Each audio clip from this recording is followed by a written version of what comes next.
Isang magandang umaga po sa ating lahat. Kumusta po ba tayo? Kumusta po ang ating mga puso? I am thankful that I am given a chance and opportunity to be part of this activity. And I am inviting you to all our church activities. We have our live and online Bible school every Sunday, and you could also join us in Sunday services, be it online or face-to-face worship. And I encourage you to join our care groups. You might contact our pastors and our church secretary for more information. Again, a blessed morning to all, and I'm hoping that wherever we are, we are always at peace with the assurance that God is beside us. Let us pray. Our Heavenly Father, we praise and worship your holy name. You are our King, Savior, and our Creator. We are now humbling ourselves, asking for your forgiveness for the things that we have said and done that is not pleasing to you.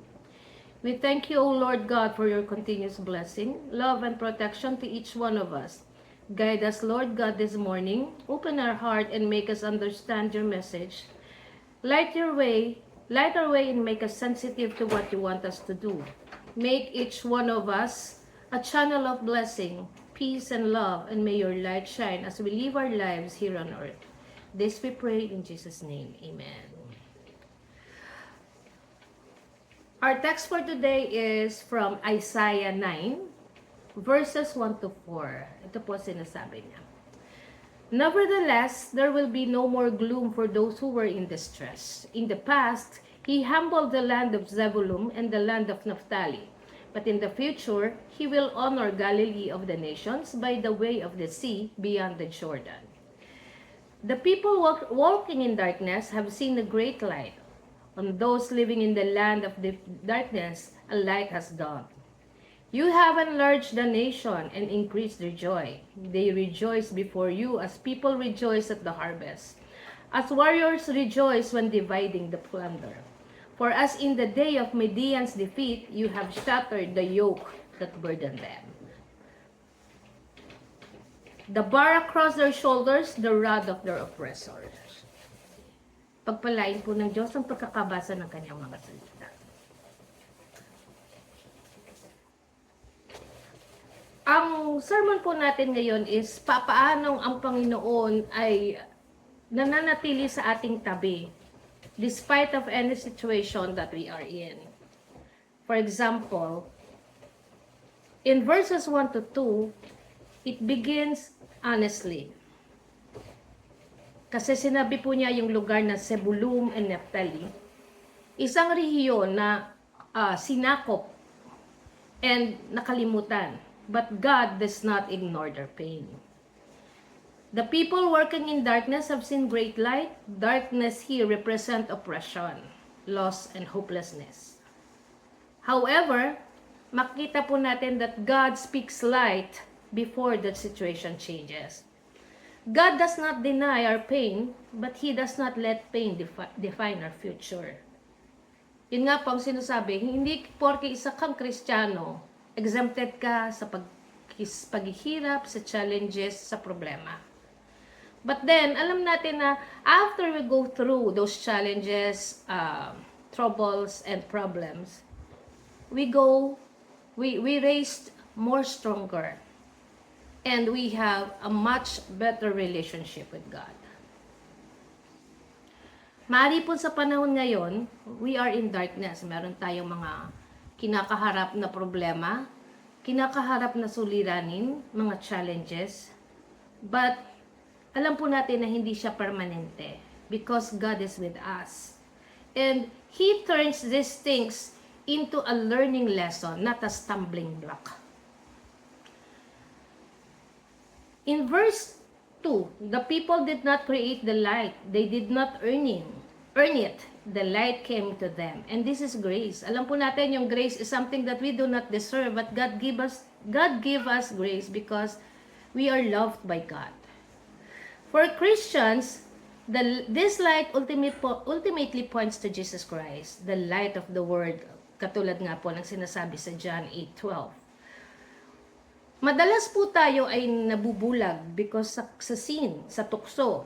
But kung matatag ang ating relasyon sa ating Panginoon, bukas po ang ating paningin. When sin blinds us, Christ opens our eyes. Where fear ruled, Christ brings us peace. Ang kaliwanagan po is something na hindi natin ma-achieve. Hindi siya kamukha ng switch na pag inopen mo. Ang kaliwanagan ng buhay ay nanggagaling sa ating Panginoon. So, hindi po natin, ako kung sinasabi ko, ang pagbabago is hindi natin kayang gawin. Because, naturally, as human, we are prone to temptation. We are weak to temptation. So, kailangan, ang una nating patatagin ay ang ating relasyon sa ating Panginoon. And with this, definitely there would be light in our lives. And as we feel the hunger of being with God, mas lalo po tayong lalapit sa liwanag. Ang liwanag na galing sa ating Panginoon. On verse 3, sinasabi po niya ang tungkol sa joy. You have enlarged the nation and increased their joy. They rejoice before you as people rejoice at the harvest. As warriors rejoice when dividing the plunder. Inihalin tulad pa po siya ni Isaiah sa joy during harvest and joy after victory in a battle.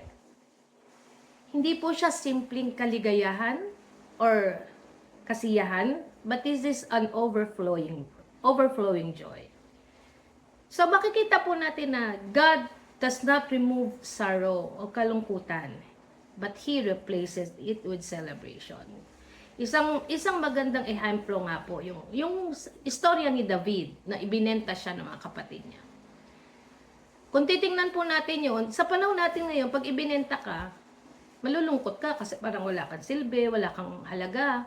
But sa panahon ni David, ipinakita na kailangang mangyari yun for a better future, not only for him, but also for his family. Naging leader po siya. And nung dumating ang kagutuman, naging victorious, hindi lang siya, kundi pati ang mga kapatid niya kasi nailigtas po sila sa matinding kagutuman. Kung hindi siya naibenta, baka kasama siya ng mga kapatid niya nagugutom. Inaantay nila kung anong mangyayari sa kanila. God's salvation brings joy that circumstances cannot steal. Kahit ano po ang ating circumstances or ating situation, if we have God in our lives, in our heart, there will always be joy and peace. Kung may pagkakataon po bilang Kristiyano, nararamdaman natin na kulang tayo ng kasiyahan. Although meron po akong Kristiyano na minsan, may mga Kristiyanong nagsasabi na, I am born here, I am raised here, but still, I have not encountered God. So, kailangan po siguro we have to reanalyze ourselves and again, go back and pray to God to ask for renewal of the joy of His salvation for you. So, verse 4, For as in the day of Midian's defeat, you have shattered the yoke that burdens them, the bar across their shoulders, the rod of their oppressor. So, dito na po pinakikita yung kinalag na ng Panginoon ang kadena ng oppression, yung kabigatan, yung bondage. Hindi lang po dahil sa ating sariling kalakasan, but divine intervention. Whatever po na nangyayari sa ating buhay, gaano man po siya kabigat, alam po natin na walang bagay and nothing is impossible in God. God is the greatest things that we have. Jesus fulfills His promise by breaking the power of sin, the fear of death, and the grief of enemy. We should walk in the freedom Christ has won. Ang ating pong mensahe ngayong araw na to is that it is a declaration that darkness never wins. Because light overcomes the darkness, joy replaces despair, and freedom breaks oppression. No matter how deep is the night, God's light is greater. Alam po natin na pag gumabi, laging merong umagang parating. Maliban na lang po kung hindi na tayo magigising. At the same time, umulan man ng malakas, bumagyo man ng malakas, Katulad ng nangyari sa panahon ni Noah, 40 days, 40 nights, umuulan, bumabagyo. But after God has given His promise, ipinakita po niya na tinuyo niya ang daan, na wala na ang bagyo. Isa pong pag-iimbita sa ating lahat. If we are in darkness, let us look for the light that God is giving us. At once na natagpuan po natin ang kaliwadagan, wag na po tayong bumitaw doon. And if we have already the light, let us carry it, that it would shine into the darkness of others. Maging isa po tayong channel of blessing, maging isa po tayong buhay na testimonya, at ilaw sa bawat taong ating makakasalamuha. Tayo po'y manalangin. Panginoong Diyos, salamat sa araw na ito na binigyan mo kami ng pagkakataon na muling humarap sa iyo at umpisa ng aming araw kung papaanong gusto mong harapin namin ang mundo. Let your light shine with us, through us, and make each one of us a channel of your blessing and a living testimony of how great you are. This we pray in Jesus' name.